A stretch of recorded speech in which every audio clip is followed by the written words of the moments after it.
need conservative leadership. We can take this country back. All we need is to nominate the right candidate. It's no more complicated than that. People are...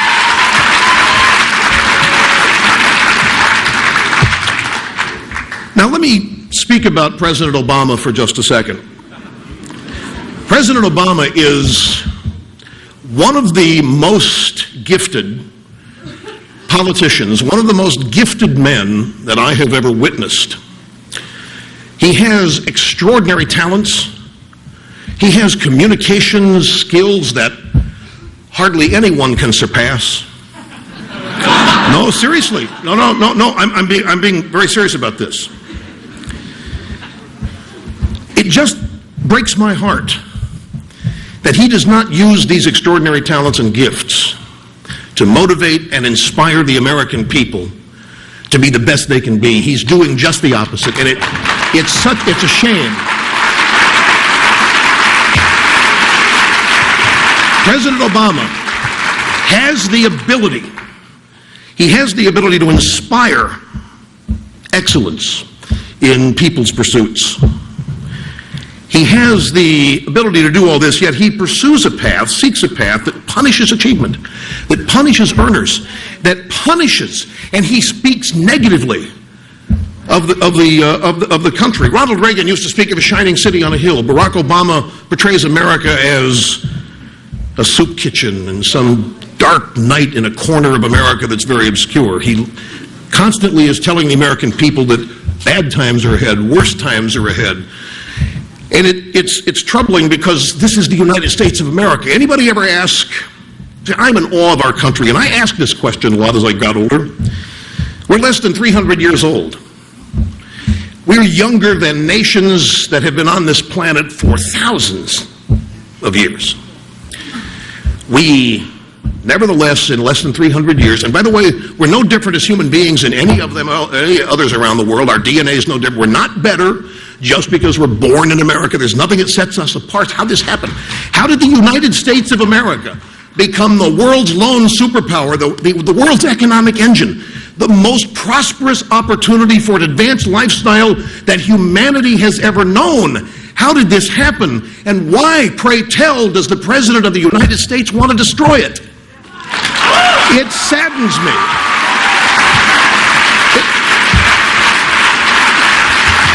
The freedom that we spoke of earlier. It's the freedom, it's the ambition, it's the desire, the wherewithal, the passions that people have that gave us the great entrepreneurial advances, the great inventions, the greatest food production, the human lifestyle advances in this country. Why shouldn't that be rewarded? Why is that now the focus of punishment? Why is that now the focus of blame? Why doesn't Mayor Bloomberg the other day, ladies and gentlemen, resisting his governor's call for an increased tax on the rich in New York, had some astounding numbers. 8 million people live in New York. 40,000 of those 8 million pay roughly 60 to 70% of New York's operating budget. He was afraid that if he raised taxes on those people, some of them might leave. Mayor, one already has, by the way.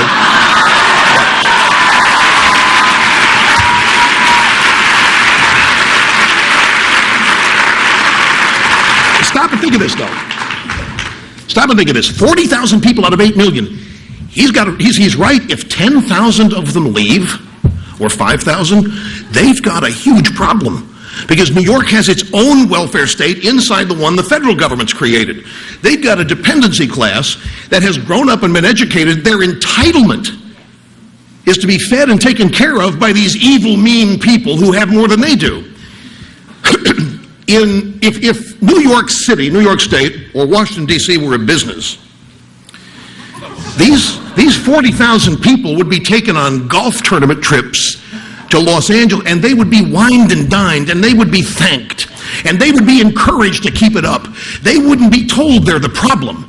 They wouldn't be told, except there's us. You know, I pride my accuracy rating. There is one other business where the customer is always wrong, and that's the media. Sorry about it. Yeah, it's true. It's true. Well, have you ever called them to complain about whatever they do?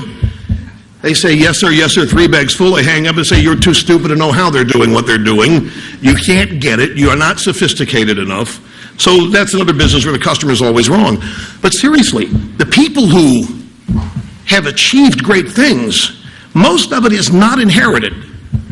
Most wealth in this country is the result of entrepreneurial, just plain old hard work. There's no reason to punish it. There's no reason to raise taxes on these people. Barack Obama, the Democrat Party, have one responsibility, and that's to respect the oath they gave to protect, defend, and follow the U.S. Constitution.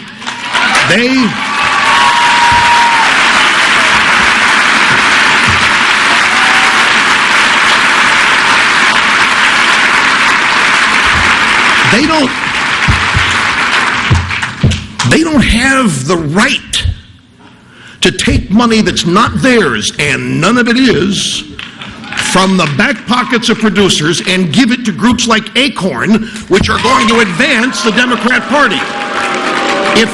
If anybody but government were doing this, it would be a crime, and many of us think it's bordering on that as it exists now.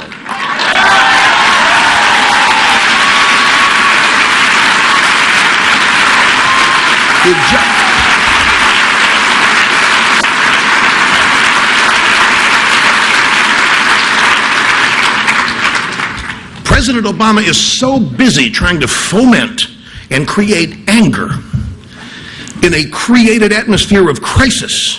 He is so busy fueling the emotions of class envy that he has forgotten it's not his money he's spending. He seems to have, in fact, the money he's spending is not ours. He is spending wealth that has yet to be created. And that is not sustainable. It will not work. This has been tried around the world, and every time it's been tried, it's a failed disaster. What's the longest war in American history? Is somebody saying the war on poverty? Smart group. Yep, war on poverty. War on poverty essentially started in the 30s as part of the New Deal, but it really ramped up in the 60s with Lyndon Baines Johnson, part of the Great Society War on Poverty. We have transferred something like 10 trillion, maybe close to 11 trillion, from producers and earners to non-producers and earners since 1965.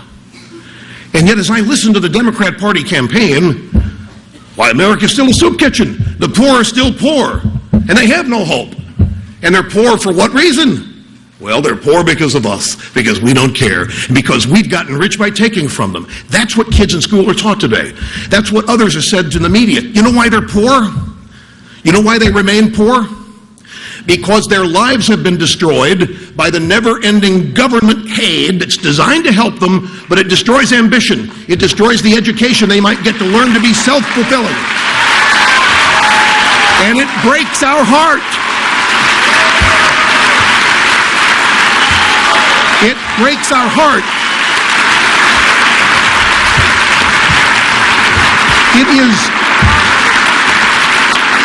We lose track of numbers with all of the money, that's been transferred, redistributed.